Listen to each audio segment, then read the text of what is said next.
Сәлем достар. Біз енді кейбір пайдалы мобильді қосымшаларға обзор жасайтын боламыз. Бүгінгі алғашқы обзорда кітаптарды моментально лезде аударып беретін қосымша жайлы болмақ. Әрине сіздер айтуларыңыз мүмкін, бұл ноу-хау емес, Google переводчик, басқа да аударатын бағдарламалар бар ғой деп. Grasp мобильді қосымшасы кітапқа фотоны көрсеткен-ақ ағылшын сөздерді лайв режимде аударып беріп отырады. Және де сол сөзді қалай дыбысталатынын естуге мүмкіндік бар. Әзірге Grasp тек iOS жүйесінде. Apple Store'дан дәл қазір тегін жүктеп алуға болады. Болашақта 100 000 қолданушы жүктегенде Android'та жасайтынын мәлімдеді. Технологияларына келетін болсақ, әрине мұнда машина learning пайдаланған OCI библиотекасы, Google Text Recognition API. Құрастырушылар өзге тілді де қосуды жоспарлап отыр.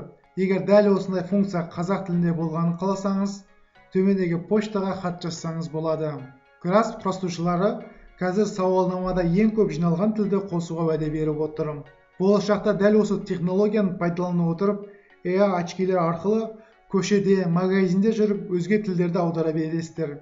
Ол да біз жақсы көретін 2020 жылдың технология жетістігі деп айтсақ болады.